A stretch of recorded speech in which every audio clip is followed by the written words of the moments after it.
विद्यार्थी मित्र, living world and classification of microbes या पाठामध्ये आपण मागच्या तासाला पाहिलं होतं की रॉबर्ट हार्डिंग विटाकर याने जे क्लासिफिकेशन मांडलेलं होतं त्याचा जो क्रायटेरिया दिलेला होता याचा अभ्यास मागच्या आपण तासाला केलेला आहे. आता याच्यानंतर याच्याही पुढं काही क्लासिफिकेशन्स आहेत आणि ते क्लासिफिकेशन सूक्ष्मजीवांचं आपण पाहणार आहे. Classification of microbes. Among the living organisms, microorganisms are largest in number. Hence, they are classified as follows. तर ही सूक्ष्मजीवांची एकूण जी संख्या ही पृथ्वीवरील कशी मोठ्या प्रमाणात आहे आणि त्याचं वर्गीकरण हे खालील पद्धतीने केलं जातं. तर मायक्रो ऑर्गॅनिझमचं याचं दोन ह्याच्यामध्ये वर्गीकरण केलं जातं. एक प्रोकायरोटिस आणि दुसरं युकोकायरोटिस. आता प्रोकायरोटिस याचं बॅक्टेरिया या एकाच वर्गामध्ये वर्गीकरण होतं, तर इकोकायरोटिसचे पुन्हा 3 भागांमध्ये विभागण होतं. प्रोटिस्टा, फंगी आणि अल्गी. म्हणजे सूक्ष्मजीव हे जे आहेत या सूक्ष्मजीवांचं मुख्य वर्गीकरण दोन ह्याच्यामध्ये होतं, आधी केंद्रकीय आणि दुसरं दृश्य केंद्रकीय.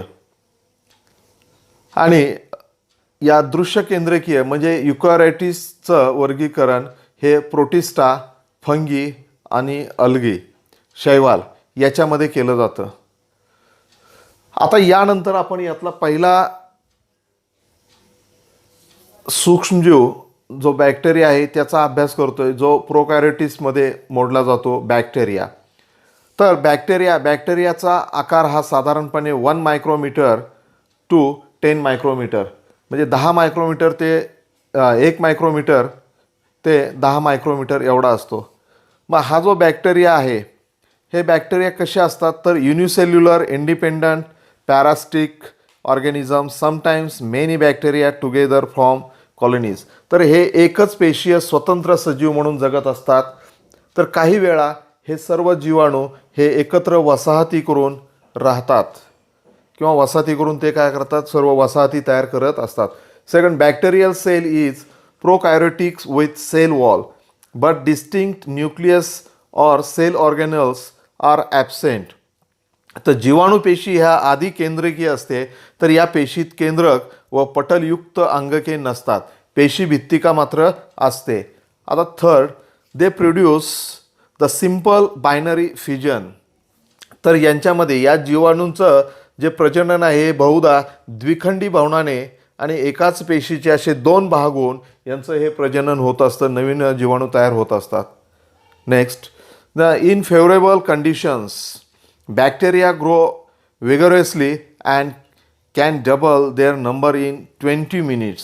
तर अनुकूल परिस्थितीमध्ये जीवाणू हे प्रचंड वेगाने वाढतात व 20 मिनिटात संख्येने ते काय होतात, दुप्पट होतात. आपल्या शेजारी जो चार्ट दिलेला आहे याच्यामध्ये काही बॅक्टेरियांचे आकृती आणि नावं दिलेली आहेत. कोकस असेल, कोकस, बॅसिलियस असेल, बॅसिलियस, स्पिरिलियम आणि विव्हेरो. आता नेक्स्ट जे आहे ते आहे पुढचं प्रोटोझोआ आधी केंद्रकीय. आता याच्यामध्ये प्रोटोझोआची जी लक्षणं आहेत ते काय असतील तर protozoas are found in soil, fresh water and sea water. Some are found in the body of other organisms and are pathogenic. तर हे जे आदिजीव आहेत हे कुठं आढळतात, माती, गोडे पाणी, समुद्रात. तर काही हे सजीवांच्या शरीरात व रोगास कारणीभूत सुद्धा ठरतात. These are unicellular organisms with eukaryotic cells. हे दृश्य केंद्रकीय पेशी आढळणारे एकपेशीय सजीव आहेत. There is a great variation in cell structure of locomotion and modes of nutrition among protozoans. तर प्रोटोझोआंच्या पेशी रचना आणि हालचालींचे अवयव, पोषण पद्धती याच्यामध्ये काय होते, विविधता आढळते. These organisms reproduce by simple cell division. तर यांचं जे प्रजनन आहे हे अत्यंत साध्यापणाने प्रजनन द्विखंडन पद्धतीने होतं. आता याचे जे उदाहरणं आहेत हे उदाहरणं काय आहेत, आपल्याला नेहमी याच्या अगोदर आपण ऐकलेले असतील की अमिबा, पॅरामेशियम, की जे फ्री लिव्हिंग डर्टी वॉटर, हे कुठं आढळतात तर गढूळ पाण्यामध्ये आढळतात आणि स्वतंत्र जीवन जगणारे असे हे आहेत. त्यानंतर प्लाझ्मोडियम हिस्टोलिटिका, हे अमांश होण्यास काय होतात, कारणीभूत ठरतात. याच्यामुळे अमांश नावाचा काय होतो, रोग होतो. तर युग्लिना ॲटोट्रॉफिक, हे कशा पद्धतीचे असतात तर हे स्वयंपोषी आहेत. अशा पद्धतीनं हा प्रोटोझोआ म्हणजे आदिजीव हा एक वर्ग. आता दुसरा जो आहे तो म्हणजे फंगी. आता फंगी म्हणजे काय, कवक. हे आकाराने साधारणतः ॲप्रॉक्सिमेटली 10 मायक्रोमीटर टू 100 मायक्रोमीटर यांचा साधारणतः आकार असतो. आता हे फंगी म्हणजे कवक. आपल्याला मागच्या ह्याच्यात पाहिलं होतं आपण, कवक कुठं वाढतं. There are found on decking organic matter and dead bodies of plants and animals. तर हे कुजणारे पदार्थ, वनस्पती व प्राण्यांचे शरीर, कार्बनी पदार्थ यांमध्ये काय होतात, हे कवक आपल्याला तिथं वाढलेलं काय होतं, आढळून येतं. These are eukaryotic organisms, some are unicellular and others are visible with naked eyes. तर हे दृश्य केंद्रकीय एकपेशीय सजीव असून कवकांच्या काही प्रजाती ह्या नुसत्या डोळ्यांनी दिसतात.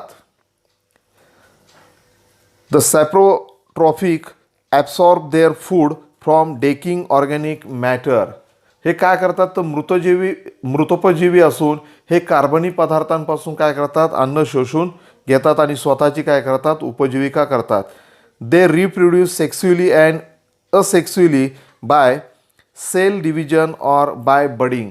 मग यांची जी प्रजनन पद्धती आहे ही कशा पद्धतीची आहे तर प्रजनन हे लैंगिक पद्धतीने अथवा द्विखंडन व मुकुलायन अशा अलैंगिक पद्धतीने होतं. याची उदाहरणं पाहिजे झाली तर काय असेल, बेकर्स ईस्ट, कॅन्डिडा, अळंबी आणि मशरूम. आपल्या शेजारच्या आकृतीमध्ये एक मशरूमची आकृती दाखवलेली आहे. आता याच्यानंतर जो चौथा प्रकार आहे मायक्रोबचा तो म्हणजे अल्गी, शैवाल. तर शैवाल हे कशा पद्धतीचं असतं तर हे साधारणतः आकाराने 10 मायक्रोमीटर ते 100 मायक्रोमीटर या पद्धतीने त्यांचा आकार असतो. आता शैवाल दे आर ॲक्वेटिक युकॅरियोटिक युनिसेल्युलर, म्हणजे हे काय होतात, पाण्यामध्ये आढळतात. युकॅरियोटिक युनिसेल्युलर ॲटोट्रॉफिक ऑर्गॅनिझम्स. तर ते दृश्यकेंद्रीय एकपेशी आणि स्वयंपोषी आहेत. कारण की शैवालामध्ये काय असतं आपल्याला माहिती आहे, हरितलौके असतात. त्यामुळे ते स्वतःचं अन्न स्वतः तयार करतात. त्यामुळे ते काय असतात, स्वयंपोषी आहेत.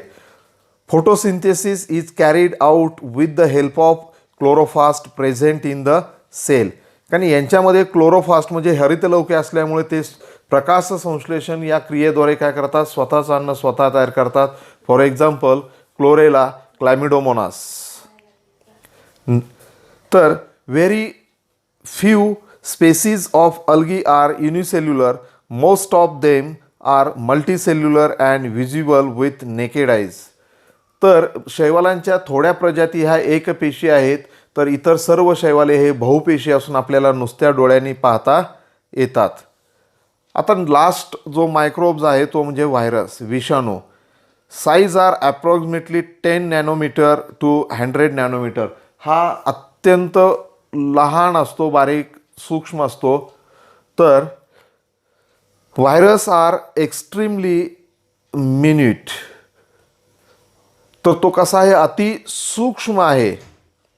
They are 10 to 100 times smaller than bacteria and can be seen only with electron microscope. तो काय आहे तर जीवाणूपेक्षा 10 ते 100 पटीने लहान आहे आणि तो पाहण्यासाठी आपल्याला इलेक्ट्रॉन मायक्रोस्कोपचाच काय करावा लागतो, वापर करावा लागतो. They are found in the form of independent particles. Virus is long molecule of DNA, deoxyribonucleic acid or RNA ribonucleic acid covered by a protein coat. तर ते कशा पद्धती असतात, स्वतंत्र कणांच्या रूपात आढळतात.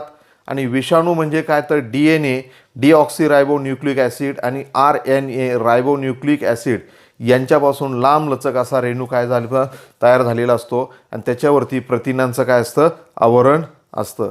Viruses survive only in living planet और host cell and create their numerous replica. then they destroy the host cell and become free. These free viruses again infect new cell. तर वनस्पती आणि प्राण्यांच्या जिवंत पेशीतच ते काय होतात, राहू शकतात, जगू शकतात व पेशींच्या मदतीने विषाणू स्वतःची प्रथिने बनवतात व स्वतःच्या असंख्य प्रतिकृती काय करतात, निर्माण करतात. त्यानंतर यजमान पेशींना नष्ट करून, म्हणजे त्या ज्या प्राण्यांच्या अथवा वनस्पतींच्या शरीरात वाढतात ते काय करतात, तिथल्या पेशींना नष्ट करतात आणि त्या सर्व त्या शरीरावर काय करतात, स्वतःचा ताबा मिळवतात, प्रतिकृती मुक्त होतात व मुक्त विषाणू पुन्हा नव्या पेशींना काय करतात, संसर्ग करतात. आता याच्यामध्ये viruses cause many diseases to plants and animals. या विषयामुळे वनस्पती व प्राण्यांना विविध रोग होतात. अगदी आत्ता आपल्याला माहिती आहे की आपल्या अवतीभोवती आता मागचे 4-6 महिने आपण पाहतोय की कोविड-19 हा जो व्हायरस आहे, यामुळे आपण सर्वजण सध्या घरामध्ये आहे. हा जो आजार आहे तो काय आहे, तर व्हायरसपासून तयार झालेला आहे. जर हा आजचा लेसन तुम्हाला आवडला तर हा लाईक करा, शेअर करा आणि आपल्या इतर पुढचे यूट्यूब चॅनलला सबस्क्राईब करा, म्हणजे तुम्हाला पुढचे व्हिडिओ पाहायला मदत होईल. Thanks for watching this video.